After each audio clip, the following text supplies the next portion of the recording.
The morning of March 6, 1944, 23,000 feet above Berlin, Oberleutnant Klaus Richter tracks his Messerschmitt Bf 109 through a climbing turn, eyes locked on the formation of B-17 seconds 3,000 yards ahead. He's flown 87 combat missions, survived 2 years of aerial combat over Russia and North Africa, and earned the Knight's Cross for 17 confirmed kills. His wingman, Feldwebel Hermann Eckhart, held formation 200 yards off his right wing. The morning sun glints off their yellow engine cowlings as they position for a standard beam attack, 3 o'clock high, exactly as they've practiced hundreds of times. Then Richter's peripheral vision catches something wrong. Not a bomber, not flak. Movement at 4 o'clock, closing angle, roughly 2,000 yards out and approaching fast. His brain processes the silhouette in the fraction of a second that separates veteran pilots from dead ones. American fighter. The straight wings, the chin scoop, the profile that every Luftwaffe pilot had been briefed on since December, P-51 Mustang.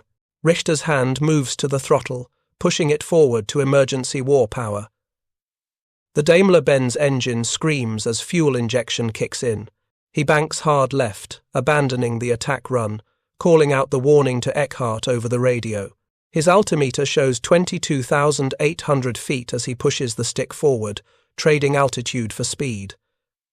The airspeed indicator climbs through 420 km per hour, 450, 470. His fighter shudders as it approaches maximum velocity at this altitude. The entire defensive maneuver, from visual identification to evasive action, takes approximately 4 seconds. Richter is doing everything right, executing textbook Luftwaffe defensive doctrine developed through 3 years of brutal combat experience. In theory, his Messerschmitt can outdive any Allied fighter. In theory, if he can gain enough separation, he can use his fighter's superior rate of climb to reverse the engagement or disengage entirely. In theory, he has time. He doesn't have time. The P-51 pilot, Second Lieutenant Robert Hayes of the 352nd Fighter Group, acquired Richter's Messerschmitt in his gun sight at 2,300 yards. Hayes doesn't fire yet. He's been trained not to waste ammunition at extreme range. Instead, he adjusts his pursuit angle, smoothly banking to cut inside Richter's turn, using the Mustang's superior high-altitude performance to close the distance. His gloved hand rests on the control stick, thumb hovering over the gun trigger. The K-14 lead computing gun sight in front of him displays an orange reticle that automatically calculates deflection based on target range and angular velocity. At 1,800 yards, Hayes's gun sight achieves a tracking solution. The reticle settles. His 650 caliber Browning machine guns are loaded, charged, and ready. Each gun carries approximately 400 rounds of mixed ammunition, armor-piercing incendiary, tracer, and ball rounds loaded in a precisely calculated ratio. The combined rate of fire approaches 4,000 rounds per minute when all 6 guns operate simultaneously. Hayes squeezes the trigger. The Mustang shudders as all 6 guns open fire. The sound inside the cockpit is overwhelming, a mechanical thunder that drowns out the engine noise. Bright orange tracers lance out ahead of his aircraft, creating a visible stream that appears to curve downward as gravity and air resistance act on the projectiles. Each 50 caliber round leaves the barrel at approximately 2,800 feet per second. At this range, the bullets require roughly 2 seconds to reach the target area. If you're enjoying this deep dive into the story, hit the subscribe button and let us know in the comments from where in the world you are watching from today. Richter doesn't see the muzzle flash. At this distance, with the sun angle and atmospheric conditions, the P-51 is still barely visible to him as more than a dark speck against the winter sky. He doesn't hear the guns. Sound travels at roughly 760 miles per hour at this altitude and temperature. The bullets travelling at over 1,800 miles per hour reach him long before the sound of their firing could. What Richter experiences is this. His Messerschmitt begins vibrating. Not the normal vibration of high-speed flight or engine stress. This is different. Sharp, irregular impacts transmitted through the airframe. His left wing root erupts in a spray of metal fragments. The armor plate behind his seat rings like a bell as rounds strike it. His canopy suddenly has 2 holes he doesn't remember being there a second ago. One of his rudder pedals goes slack. The aircraft yaws, left without input. From trigger pull to impact, 9 seconds have elapsed. Hayes fired at 1,800 yards. The bullets took 2 seconds to travel that distance. During those 2 seconds, Richter's evasive maneuver carried him forward another 300 yards, while Hayes's Mustang closed another 400 yards. By the time the first rounds struck, the range had decreased to 1,100 yards. Hayes kept his finger on the trigger for 3 more seconds, firing approximately 200 additional rounds as the range collapsed further. The entire engagement, from Hayes acquiring visual contact to Richter's aircraft sustaining catastrophic damage, consumed 9 seconds. Richter never had a chance, not because he made a mistake, not because he lacked skill or courage, but because the mathematics of the engagement had been decided before he even saw the Mustang. The P-51's operational advantages at altitude, combined with its devastating armament and the brutal physics of 50 caliber bullets striking aluminum airframes at high velocity, created a tactical situation where survival required not being seen in the first place. Richter managed to nurse his damaged Messerschmitt down to 15,000 feet before the engine seized completely. He bailed out over the outskirts of Berlin, landing in a farmer's field with a dislocated shoulder and second-degree burns on his left hand from aviation fuel that had sprayed into the cockpit. He was one of the fortunate ones. His wingman, Eckhart, never made it out of his aircraft. This scene, with minor variations, repeated itself hundreds of times over Germany during the spring of 1944. The arrival of the P-51 Mustang as a long-range escort fighter fundamentally transformed the air war in ways that Luftwaffe pilots were dying to understand. What made the Mustang so lethal wasn't a single attribute. It was the combination of range, altitude performance, and firepower that created an engagement envelope where German fighters found themselves consistently outmatched. The numbers tell the story that individual pilots couldn't articulate from their cockpits. In January 1944, before P-51 seconds began escorting bombers to Berlin, the 8th Air Force lost an average of 6 bombers per mission, roughly 5% of the attacking force. Luftwaffe fighters accounted for approximately 70% of those losses. By May 1944, with Mustangs providing escort all the way to target and back, bomber losses had dropped to 3% overall, and German fighter effectiveness had been cut nearly in half. But the transformation wasn't just defensive. The Mustang groups weren't just protecting bombers, they were hunting, and the Luftwaffe was learning, mission by mission, that the tactical advantages they'd enjoyed for years had evaporated. To understand how completely the P-51 changed the equation, you have to go back to what air combat over Germany looked like before it arrived. The Luftwaffe in 1943 operated under a straightforward tactical reality. American bombers flew deep into German territory. American fighters couldn't escort them all the way. This created predictable windows where German fighters could attack bomber formations without significant interference. Luftwaffe commanders positioned their fighter groups along known bomber approach routes, vectored them to intercept based on radar reports, and launched coordinated attacks during the period when bombers were most vulnerable, typically the last hour before reaching the target and the first hour after turning for home. The primary American escort fighters in 1943 were P-47 Thunderbolts and P-38 Lightnings. Both were capable aircraft, but both had critical limitations. The P-47, despite its ruggedness and heavy armament, had an operational radius of roughly 350 miles with standard fuel tanks. Extended-range tanks pushed that to about 450 miles, enough to escort bombers to the German border and partway into German airspace, but not deep into Germany itself. The P-38, with better range, struggled at high altitude where temperatures caused engine problems and reduced performance.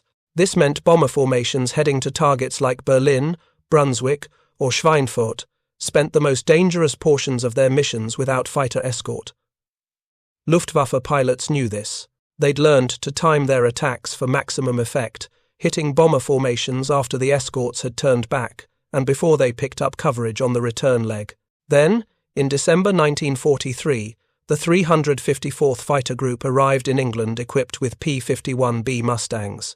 The aircraft looked unremarkable to ground crews used to the massive P-47's or the distinctive twin-boom P-38's. The Mustang was smaller, lighter, almost delicate in appearance. Its fuselage was narrow, the landing gear seemed fragile, and the liquid-cooled engine required more maintenance than the bulletproof radial engines in the live Thunderbolt. But that Packard-built Merlin engine, a license-produced version of the British Rolls-Royce design, transformed the aircraft's performance at altitude. While German fighters and earlier American escorts lost power above 20,000 feet, the Mustang's supercharged engine actually performed better as altitude increased. At 25,000 feet, where bomber formations cruised and where German fighters positioned themselves for attacks, the P-51 had a significant speed and climb rate advantage over both the Messerschmitt Bf 109 and the Focke-Wulf 190. The real revolution came from range. With two external fuel tanks, a Mustang could escort bombers 800 miles from base. That meant Berlin. That meant anywhere in Germany. That meant the Luftwaffe no longer had safe windows for attack. The first Berlin escort mission occurred on March 4, 1944. The Luftwaffe High Command had expected this eventually, but the reality still came as a shock. German fighter controllers vectored their units to intercept bomber formations as usual, planning attacks during the final approach to Berlin when American escorts would theoretically have turned back due to fuel limitations. Instead, the Mustangs stayed with the bombers all the way to target. Then they stayed for the bomb run. Then they escorted the bombers home. Luftwaffe after-action reports from that mission noted something else disturbing. The American escorts weren't just defensive. Groups of Mustangs were breaking away from bomber formations to pursue German fighters. They were hunting aggressively, using their altitude advantage and speed to bounce Luftwaffe formations before they could organize effective attacks on bombers. Major Gunther Rahl, a Luftwaffe ace with over 200 confirmed kills who flew missions against the Berlin raids, later described the tactical situation. "We had to approach the bombers. We had no choice. Our orders were to break up the formations and shoot them down. But to reach the bombers, we had to first get past the Mustangs. And they were faster than us at altitude, they could outturn us, and they had more fuel. Every engagement favored them." The armament difference compounded the tactical disadvantage. A standard P-51B carried 6 50-caliber Browning M2 machine guns, 3 in each wing, with approximately 1,900 rounds total ammunition. Later models, the P-51D, maintained the same armament but added more ammunition, bringing the total to 2,800 rounds. This gave Mustang pilots approximately 30 seconds of continuous fire time before exhausting their ammunition. By comparison, a Messerschmitt Bf 109G carried one 30mm cannon and two 13mm machine guns. The 30mm cannon packed a devastating punch, each round capable of inflicting catastrophic damage on a bomber or fighter, but it carried only 60 rounds. Fired in standard 2-second bursts, a Bf 109 pilot had perhaps 6 good shots before his primary weapon was empty. The Focke-Wulf 190A carried 4 20mm cannons and 2 13mm machine guns, more firepower than the Messerschmitt, but still with limited ammunition. A Luftwaffe 190 pilot might carry 220 rounds total for his cannons, divided among 4 weapons. Fired in combat bursts, this translated to perhaps 15 to 20 seconds of cannon fire. The tactical implication was brutal. German pilots needed to close to effective range, typically 400 yards or less, and score hits quickly. Their heavy cannon rounds could destroy American aircraft with relatively few hits. A single 30mm round striking an engine, cowling, or fuel tank could bring down a bomber or fighter. But getting those hits required closing to range where the target filled a significant portion of the gun sight and firing accurate bursts while under attack themselves. Mustang pilots, by contrast, could open fire at ranges exceeding 1,000 yards and maintain fire as they closed. The 50-caliber rounds carried enough kinetic energy to damage aircraft at these extended ranges. More importantly, the psychological impact of incoming fire disrupted German formations and forced defensive maneuvers that prevented coordinated attacks on bombers. The K-14 lead computing gun sight, introduced in P-51 seconds during early 1944, amplified this advantage. Earlier, American fighters used simple reflector sights that projected a fixed reticle onto a piece of glass. The pilot had to manually calculate lead, aiming ahead of the target based on experience and instinct. The K-14 automated much of this calculation. The pilot adjusted a dial to match the wingspan of the enemy aircraft. The sight's internal mechanism, using a gyroscope and mechanical computer, calculated the correct lead angle based on the target's apparent motion across the pilot's field of view. The orange aiming reticle adjusted automatically, showing the pilot exactly where to aim. This meant less experienced pilots could achieve hit rates that previously required months of combat experience to develop.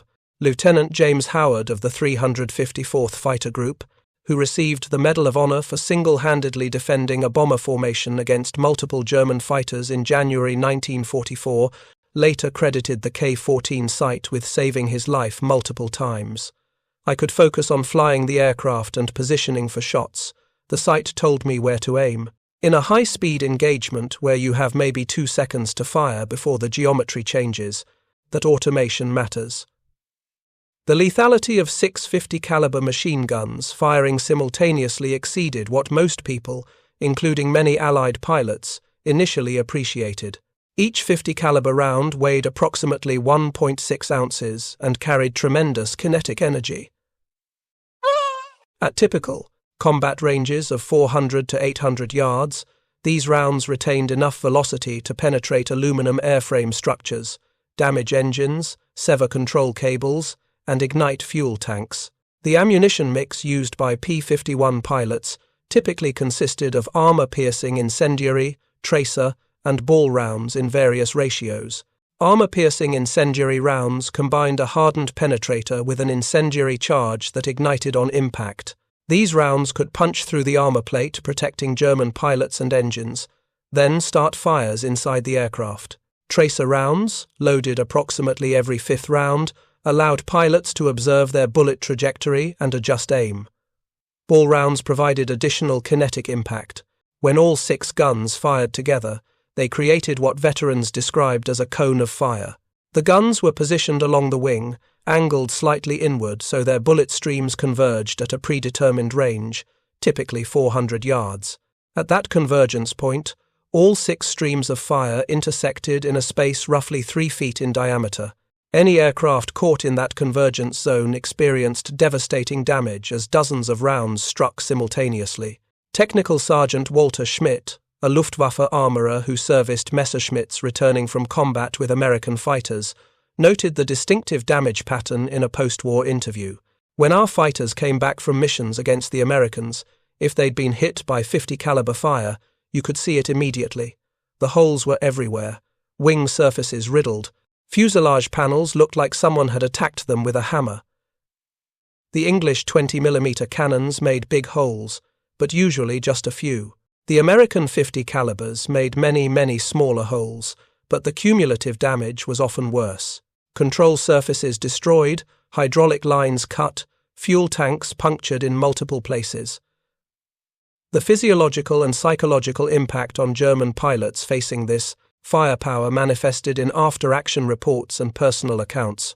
Lieutenant Franz Stigler, who survived multiple engagements with P-51 seconds during 1944, described the experience. "You hear the hits before you understand what's happening. Metal sounds different when bullets strike it at high velocity. Then you feel the aircraft respond. Maybe a wing drops. Maybe the controls go stiff. You look around, trying to locate the attacker, and more hits arrive. Everything happens in seconds. By the time you react defensively, significant damage has occurred." The 9-second engagement time, from initial visual acquisition by the Mustang pilot to catastrophic damage on the German fighter, became a recognized pattern in combat analysis conducted by both Allied and German intelligence staffs during 1944. This wasn't a theoretical calculation. It came from gun camera footage, pilot debriefs, and wreckage analysis. The sequence typically unfolded like this.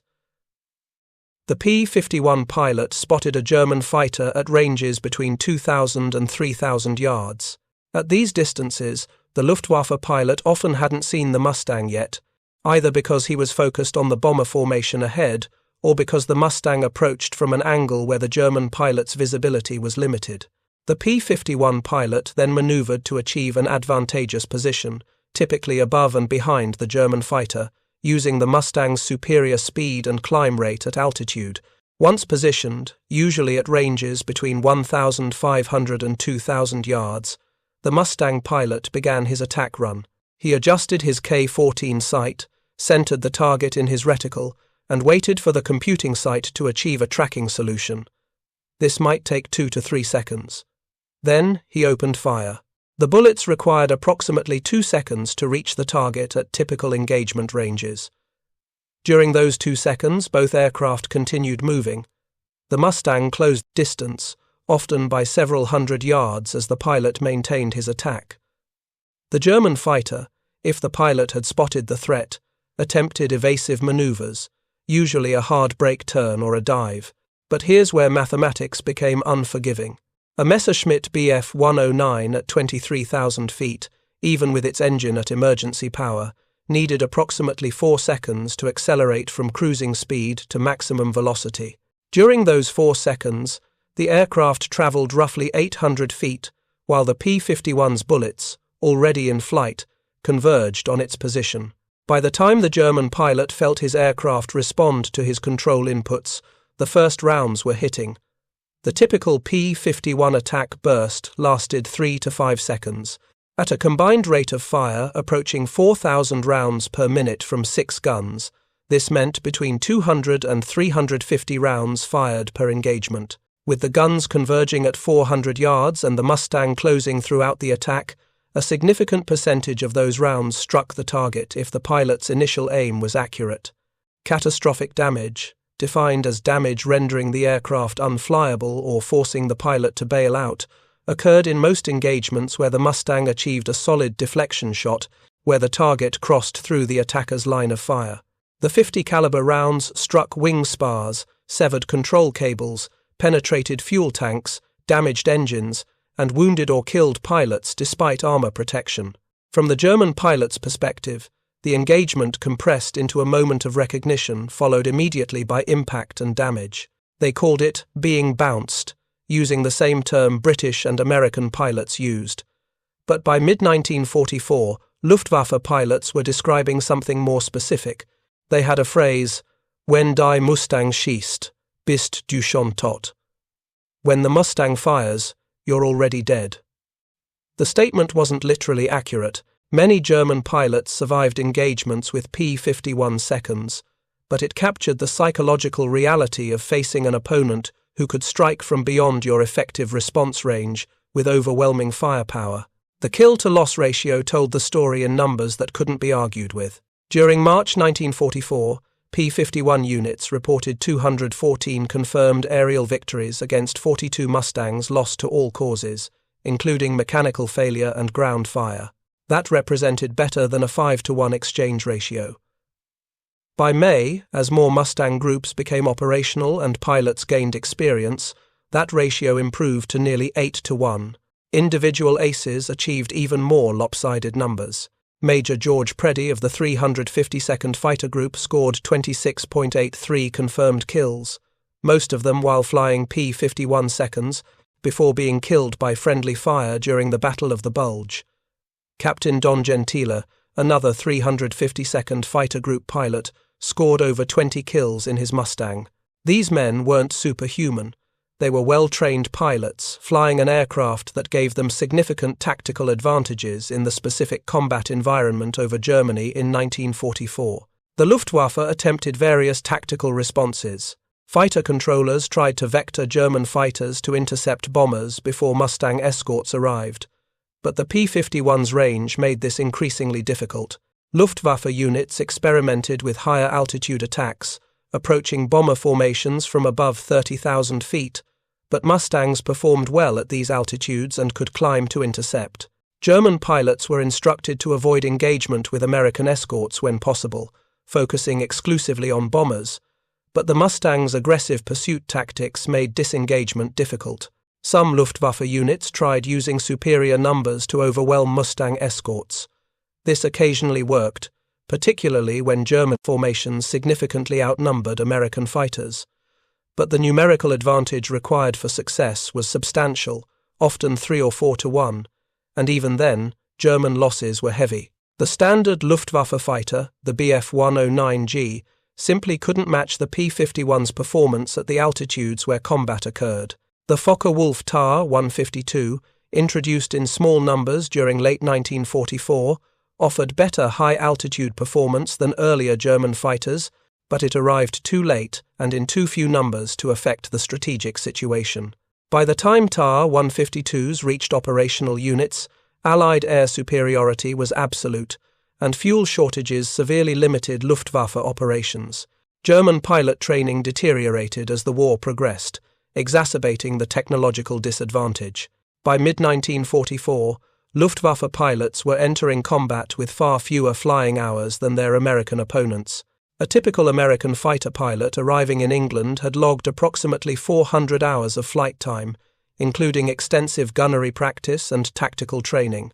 Many had additional transition time in P-51 seconds specifically before flying combat missions. German pilots at the same time were deploying with perhaps 150 to 200 hours total flying time and minimal gunnery training. Fuel shortages meant less training time. Combat losses meant experienced instructor pilots were being pulled back into operational units. The institutional knowledge that allowed veteran pilots to survive early engagements and develop effective tactics was being lost faster than it could be transmitted to replacements. This meant that by the spring of 1944, many Luftwaffe pilots facing Mustang escorts were flying their first or second combat missions against opponents who might have 20 or 30 missions already completed. The experience differential compounded the technological and tactical disadvantages. A veteran American pilot in a P-51 could outmaneuver, outshoot, and generally dominate a novice German pilot in a Bf-109 under almost any circumstance. Oberleutnant Johannes Steinhoff, a Luftwaffe ace who survived the war with 176 confirmed kills, described the situation in a post-war interview. By 1944, we were sending boys into combat against men who knew how to fight. The Americans had better aircraft, more fuel, more ammunition, better training, and more experience. We had orders to stop the bombers, but orders didn't overcome physics and mathematics. Every mission, we lost more pilots we couldn't replace. Every mission, the Americans learned more about how to kill us efficiently. The impact on Luftwaffe effectiveness was measurable in monthly loss statistics. During March 1944, the Luftwaffe lost approximately 560 fighters over Germany and occupied territories. These losses included aircraft destroyed in combat, written off due to damage, and lost to operational accidents. German fighter production during the same month was approximately 1,000 aircraft, seemingly enough to replace losses and expand the force. But these numbers obscured a critical problem. Replacing aircraft was relatively straightforward. German industry, despite Allied bombing, continued producing fighters in substantial numbers through much of 1944. Replacing pilots was impossible. A Bf-109 could be built in a factory in weeks. Creating a pilot required months of training, thousands of gallons of fuel for flight instruction, and experienced instructor pilots who were increasingly scarce. If you find this story engaging, please take a moment to subscribe and enable notifications. It helps us continue producing in-depth content like this. The death spiral became evident in Luftwaffe personnel records. In January 1944, Luftwaffe day fighter units defending Germany had approximately 1,200 operational pilots, with varying levels of experience. By June, after 5 months of intensive combat against bomber raids escorted by P-51 seconds, approximately 800 of those original pilots were dead, captured, or too severely wounded to return to combat. Replacements arrived continuously, but their survival time was measured in weeks, sometimes days. Lieutenant Heinz Nock, who flew with Jagdgeschwader 11 defending central Germany, kept a detailed diary throughout the war. His entries from spring 1944 capture the deteriorating situation. March 15. Lost 3 pilots today. 2 were shot down by American escorts. 1 crashed on landing after battle damage. The replacements who arrived yesterday have less than 200 hours flying time. I don't know how to keep them alive long enough to learn. April 3. Another bad day. American bombers hit Brunswick. Their escorts were everywhere. We couldn't get through to the bombers. Franz was shot down. I saw his aircraft burning as he went down. Don't know if he got out. The new pilots panicked when the Mustangs attacked. Can't blame them. I've been flying for 2 years and I still feel fear when I see those American fighters. April 29. We're being ordered to make ramming attacks on the bombers. Pilots volunteer to crash their fighters into B-17 seconds if they run out of ammunition or their guns malfunction. This is what we've been reduced to. The Americans have better everything, and we're supposed to win by flying into them. The ramming attacks, called Sonderkommando Elbe, represented the desperation of Luftwaffe tactics by early 1945. Pilots, typically young volunteers with minimal training, were instructed to ram their fighters into American bombers if conventional attacks failed. The operation, flown on April 7, 1945, achieved limited results, destroying perhaps a dozen bombers, while losing approximately 60% of the attacking fighters.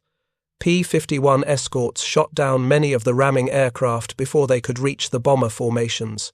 But even before these suicidal tactics, the attrition mathematics had become unsustainable. An analysis of Luftwaffe pilot loss rates from March through July 1944, conducted by American intelligence after the war using captured German records, revealed that Luftwaffe dayfighter pilots defending Germany had approximately a 35% chance of surviving their first 5 combat missions.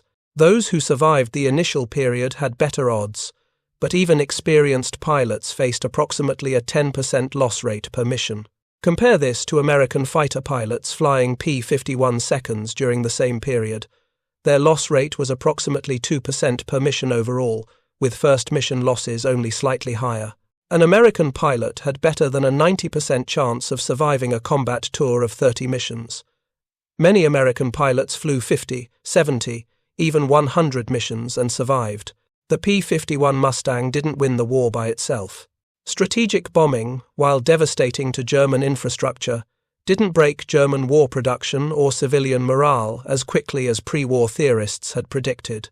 German cities continued functioning, factories continued producing, and the Wehrmacht continued fighting until physically overrun by Allied ground forces.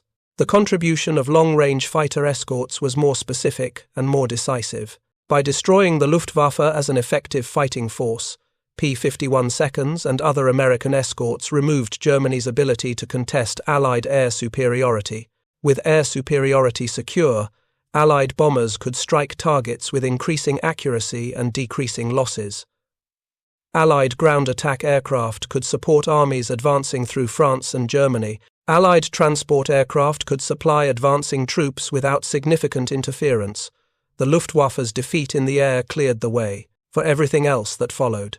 The destruction of German fighter forces occurred primarily during the first 6 months of 1944, with P-51 Mustang units accounting for a disproportionate share of that destruction.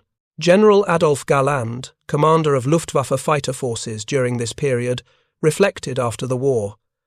The appearance of the Mustang over Berlin was the final turning point. We could no longer prevent the bombers from reaching any target in Germany, and we could no longer protect our pilots long enough for them to become effective.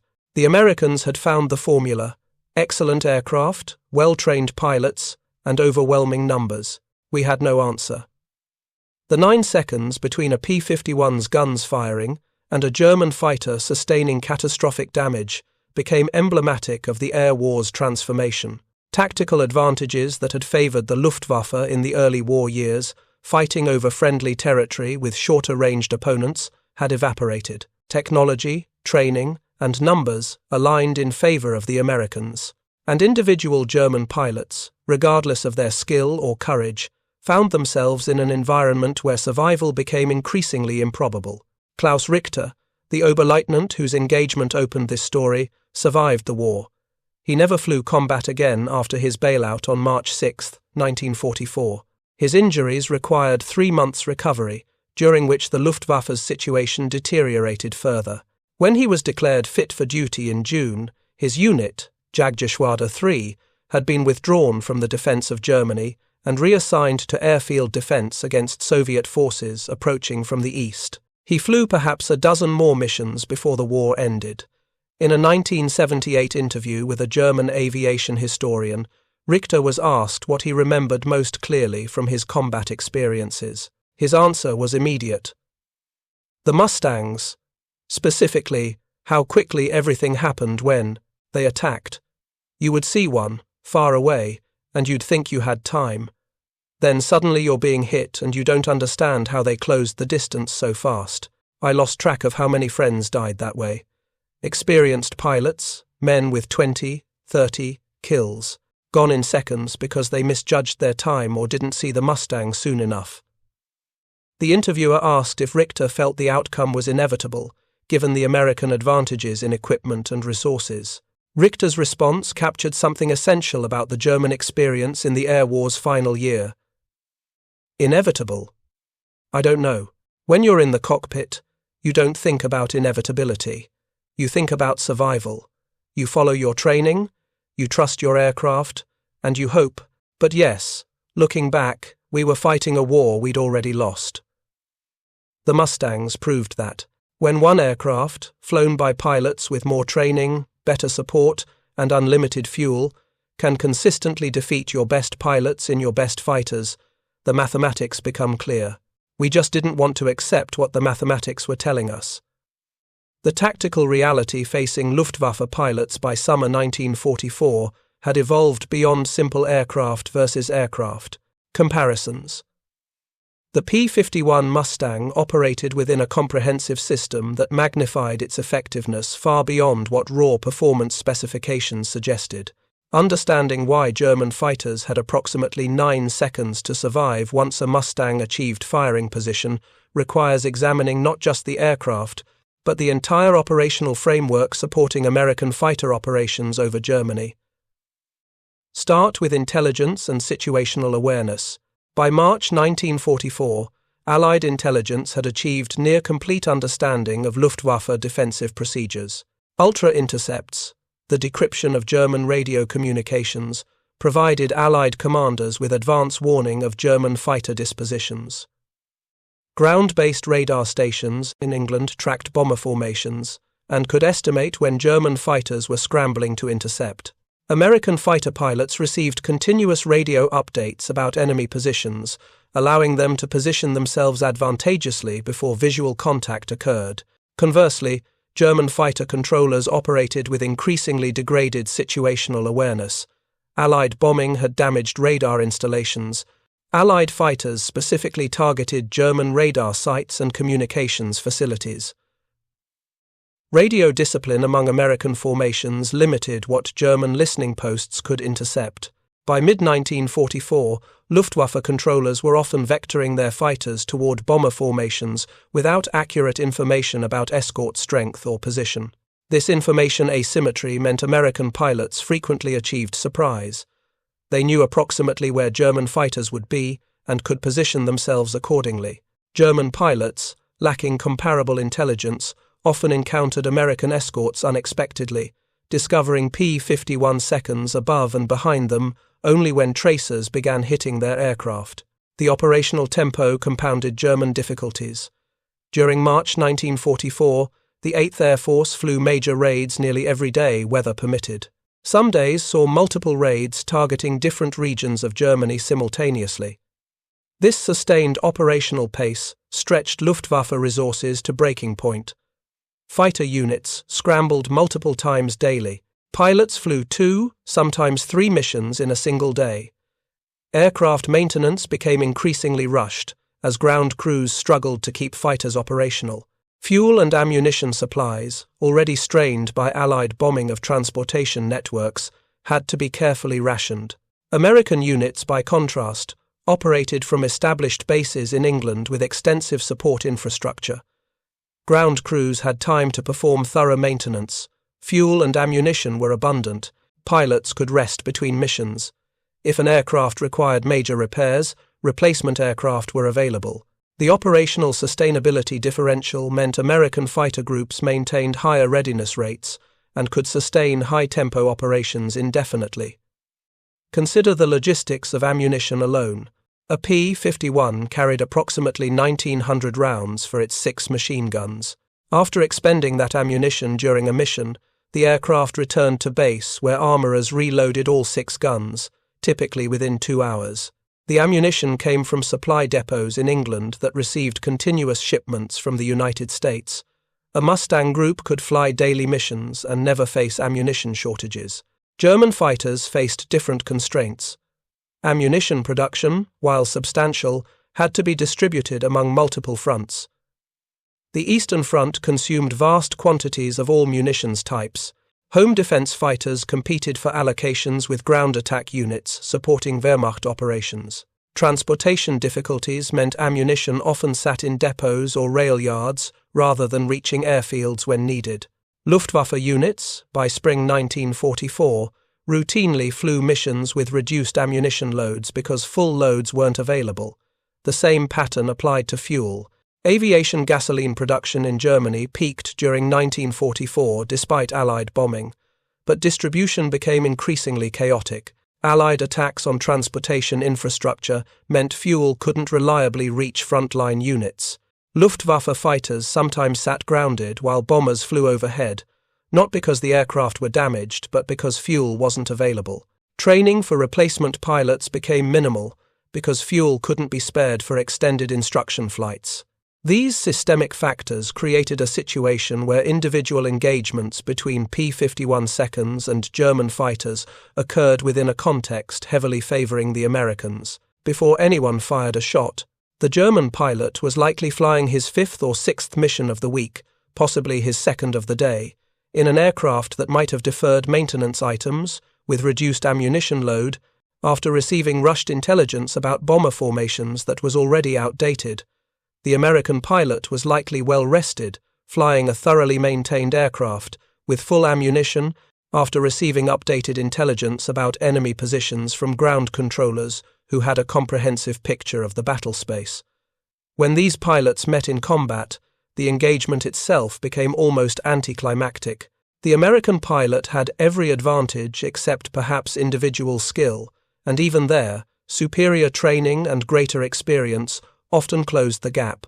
The 9-second timeline from firing to catastrophic damage represented the culmination of all these systemic advantages being brought to bear on a single German aircraft and pilot.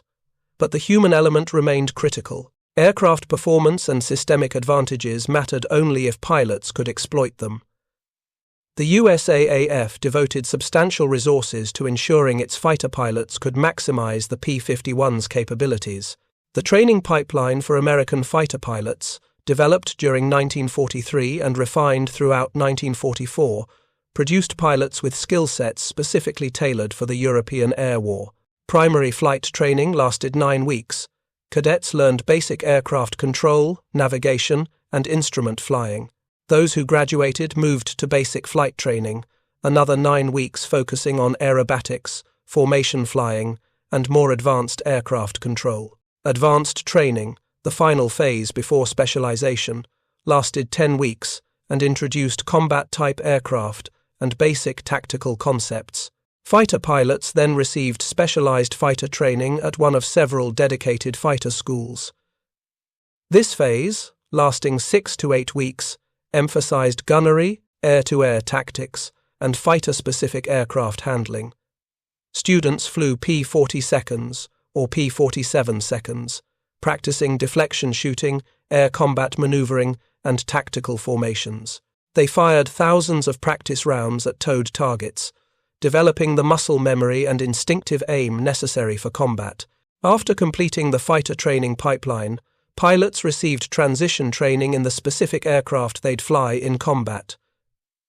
P-51 transition training lasted approximately 3 weeks.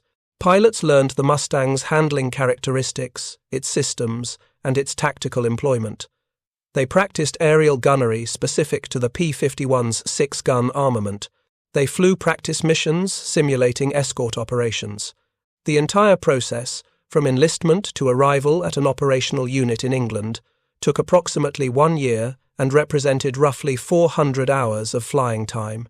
Critically, fuel and aircraft were available throughout this training pipeline. Instructors were experienced pilots, many with combat experience, who could teach not just from manuals, but from personal knowledge of what worked and what got you killed. Compare this to Luftwaffe pilot training in 1944. The entire training pipeline had been compressed to approximately 6 months due to attrition rates that demanded rapid replacement. Total flying time averaged 150 to 200 hours. Fuel shortages meant reduced flight time for training. Many instructor pilots had been recalled to combat units, leaving instruction to pilots with minimal combat experience themselves. Gunnery training was often theoretical rather than practical because ammunition couldn't be spared for practice. When German replacement pilots arrived at operational units, they entered an environment where survival itself was uncertain. Experienced pilots who might have mentored them were increasingly scarce. Mission tempo meant little time for additional training at the unit level. New pilots flew combat missions after perhaps 1 or 2 familiarization flights with their unit. They learned tactics by surviving, if they survived. Lieutenant Werner Warburg arrived at Jagdgeschwader 26 in April 1944 with 160 hours total flying time and no combat experience. His diary, recovered after his death in July, documented his experiences. April 17. First mission today. We intercepted American bombers near Hanover. Their escort fighters were everywhere. I never saw so many aircraft at once. The formation leader told us to stay close and follow his lead. But when the Americans attacked, everything became chaos.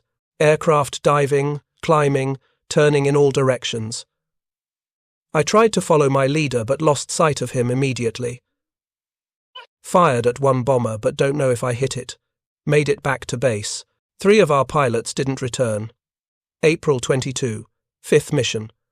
Starting to understand the tactics better. The key is staying with your wingman and watching above and behind constantly. The American Mustangs attack from above whenever possible. If you're alone, you're dead. Saw one of our new pilots get bounced today. He never saw the Mustang until his aircraft was on fire. He bailed out successfully, but his aircraft was destroyed in seconds. May 8. The missions blend together now. Every day, more bombers, more American fighters. We lose pilots constantly. Replacements arrive, fly a few missions, die or get shot down. I've been here 3 weeks and I'm now considered experienced because I've survived 10 missions. That's how bad things are. Men with 10 missions are veterans. Warburg's final entry was dated July 11, 1944. He was shot down by a P-51 from the 356th Fighter Group during a mission against bombers attacking Munich. He bailed out successfully but died from injuries sustained during the parachute landing when he struck a tree. He had logged 43 combat missions in 3 months, an indication of the operational tempo Luftwaffe pilots faced. He was 19 years old. The attrition arithmetic was straightforward and brutal. If a fighter unit lost 5% of its pilots per mission and flew 20 missions per month, basic mathematics indicated the entire pilot roster would be casualties within 4 months. In practice, attrition wasn't evenly distributed. New pilots died faster than experienced ones.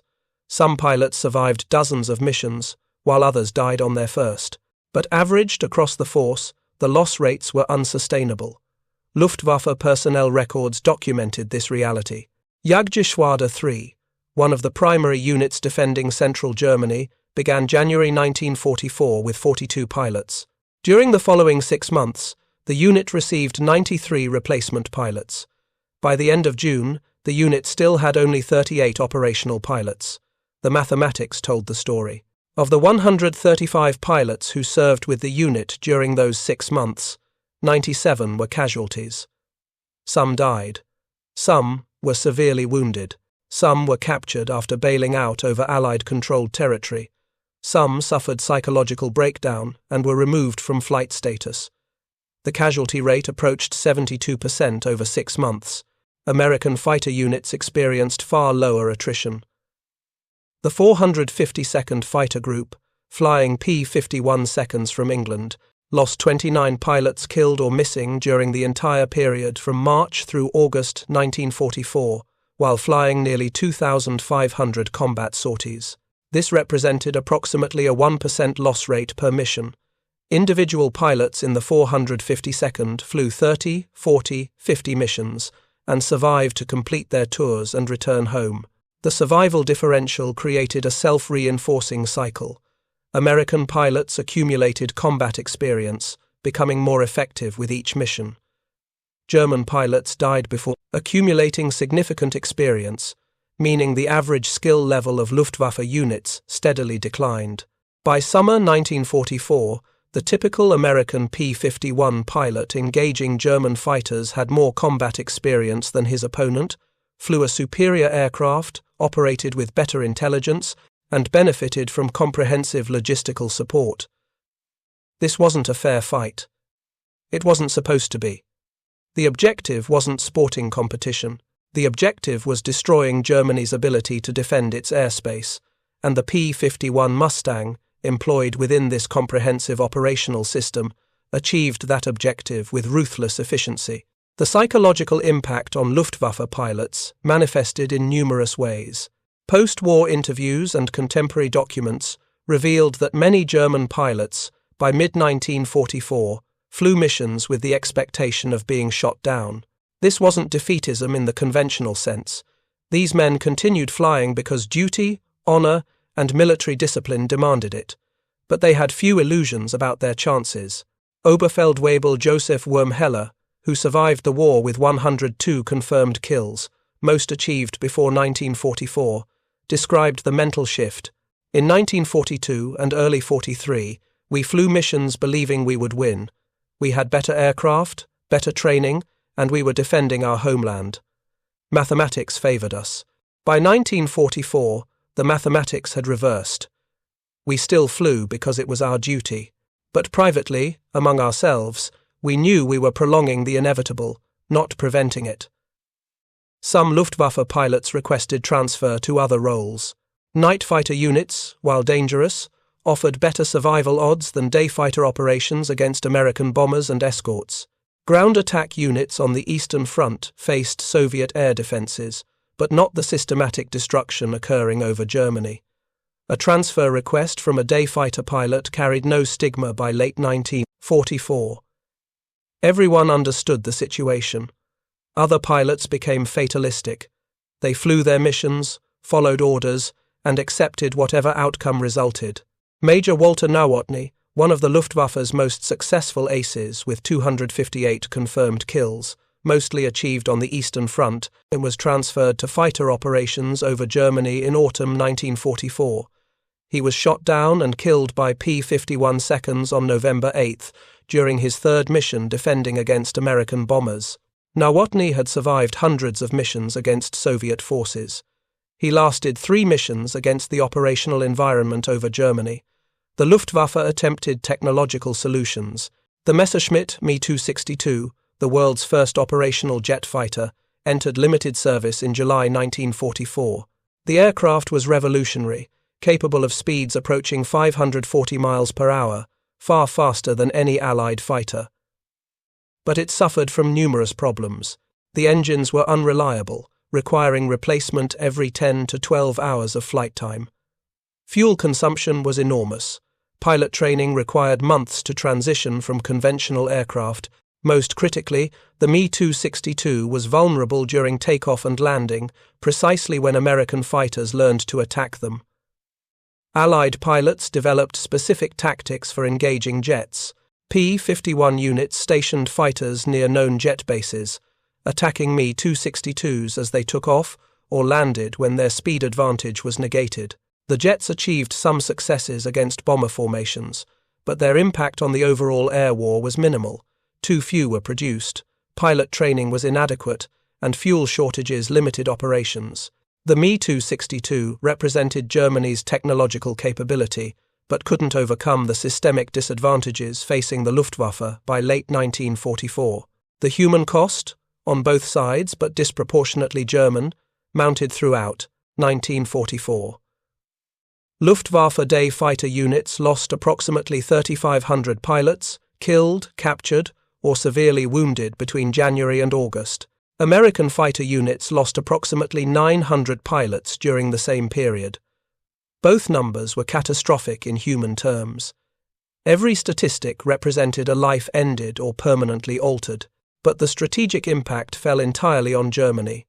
The United States could replace pilot losses and expand its fighter force simultaneously. Training pipelines produced more pilots than losses consumed. Aircraft production exceeded attrition. Fuel and ammunition were unlimited for practical purposes. The Luftwaffe couldn't replace losses fast enough to maintain force strength. Every pilot lost diminished capability that couldn't be restored. By summer 1944, Luftwaffe day fighter strength, measured in operational pilots rather than aircraft, had declined to approximately 60% of January levels, despite continuous arrival of replacement pilots and aircraft. The strategic bombing campaign against German oil production accelerated this decline. American bombers, escorted by P-51's that systematically destroyed defending fighters, struck synthetic fuel plants throughout Germany. Oil production dropped precipitously. By September 1944, German aviation fuel production had fallen to approximately 30% of June levels. The Luftwaffe faced a situation where aircraft sat on airfields, pilots sat in ready rooms, but fuel wasn't available to fly missions. When fuel was available, Luftwaffe units concentrated their forces for maximum impact.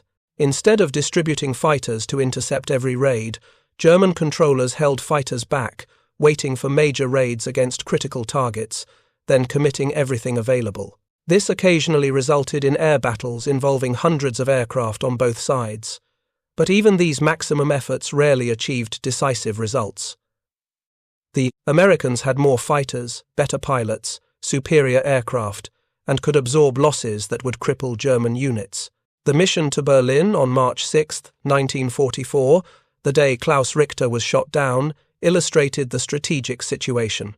The 8th Air Force dispatched 672 bombers escorted by 891 fighters, including over 400 P-51 Mustangs.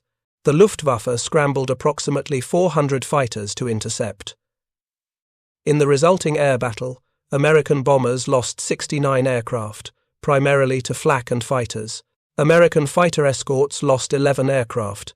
The Luftwaffe lost 66 fighters with another 43 damaged beyond immediate repair.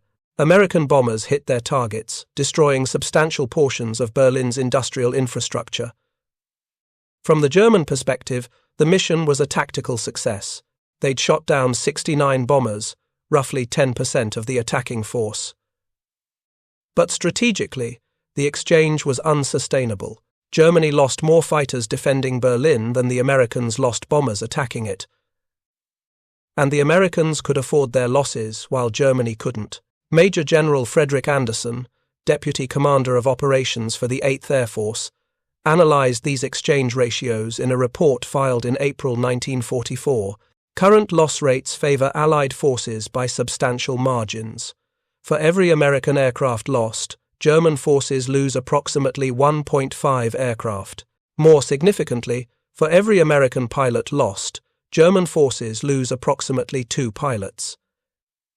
Given Allied advantages in production and training, these exchange ratios guarantee eventual German fighter force collapse regardless of tactical outcomes in individual engagements. Anderson's analysis proved prophetic.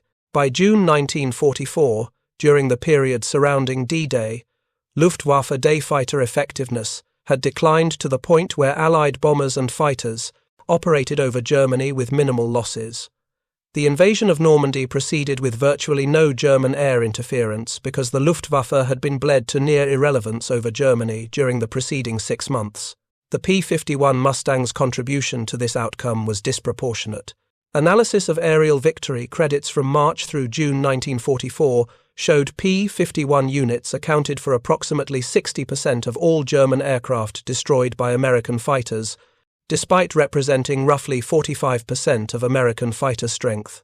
The Mustang's combination of range, performance, and firepower made it the most effective fighter aircraft operating over Europe during this period.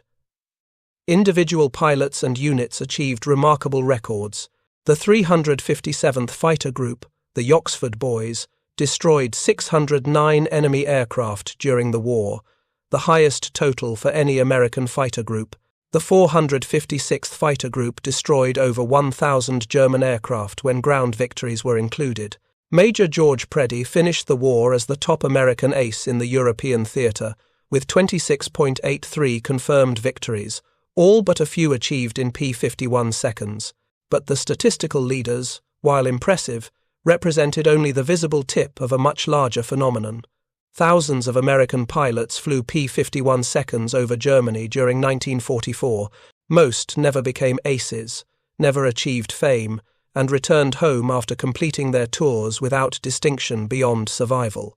Collectively, these ordinary pilots flying an extraordinary aircraft systematically destroyed the Luftwaffe's ability to defend German airspace. Staff Sergeant Robert Fendley, a P-51 crew chief with the 359th Fighter Group, maintained detailed logs of the aircraft under his care. His records, preserved in the Air Force Historical Research Agency archives, documented the daily routine supporting combat operations. Each morning, Fendley and his team performed pre-flight inspections on their assigned P-51, checking oil levels, tire pressure, control surface movement, and dozens of other items. They loaded ammunition, 1,900 rounds distributed among 6 guns, ensuring proper belt feeding and clearing any stoppages. They fueled the aircraft, either for short-range missions requiring only internal fuel or long-range missions requiring external tanks. After each mission, Fendley's team performed post-flight inspections, documenting any damage, mechanical issues, or maintenance requirements. Battle damage was common. Flak fragments peppered airframes. Occasional bullet holes from German fighters required patching. But the P-51's robust construction usually allowed rapid repairs. Minor damage could be fixed overnight. Only catastrophic damage required extended maintenance periods.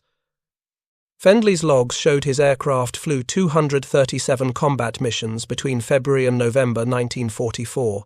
The aircraft sustained battle damage on 19 occasions, none requiring more than 48 hours to repair.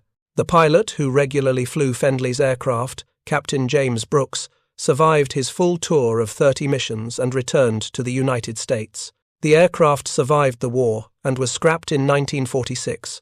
This unremarkable story, replicated thousands of times across dozens of fighter groups, illustrated how systematic victory was achieved. Individual dramatic engagements made headlines. Aces accumulated impressive victory totals. But the strategic outcome resulted from sustained operations conducted by ordinary pilots and ground crews, performing their duties competently, day after day, throughout 1944. The Luftwaffe had no comparable depth of capability. German ground crews worked heroically to keep aircraft operational despite parts shortages, fuel constraints, and constant Allied bombing of airfields. But the systemic disadvantages compounded. A damaged aircraft might sit for weeks waiting for replacement parts. Maintenance required improvisation as standard procedures became impossible. Ground crews, like pilots, suffered from fatigue and declining morale as the situation deteriorated. By autumn 1944, the air war over Germany had become almost routine for American forces.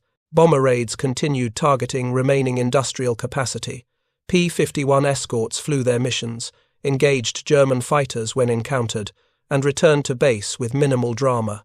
The sustained intensity that characterized the spring battles had diminished, not because American operations slowed, but because German resistance had collapsed. The Luftwaffe still existed. Fighters still scrambled to intercept raids. Pilots still fought and died. But the force that had dominated European skies in 1940 and fought the Western Allies to a stalemate in 1942 had been broken. The transformation from dominance to irrelevance occurred primarily during the 6 months from March through August 1944, and the P-51 Mustang was the instrument that delivered the decisive blows. General Karl Spaatz, commanding general of the United States Strategic Air Forces in Europe, wrote in his final report on European operations, "Air superiority over Germany was achieved through systematic destruction of Luftwaffe fighter forces during the first half of 1944. Long-range escort fighters, principally the P-51 Mustang, enabled this destruction by protecting bombers while simultaneously hunting and destroying German fighters. The achievement of air superiority created conditions permitting all subsequent operations, including the successful invasion of France and the eventual defeat of Germany. The 9 seconds from a P-51's guns firing to a German fighter sustaining catastrophic damage represented more than individual combat mechanics. It represented the culmination of American industrial capacity, training systems, logistical support, and tactical doctrine being brought to bear against a German defense system that had been overwhelmed by factors beyond any individual pilot's ability to influence.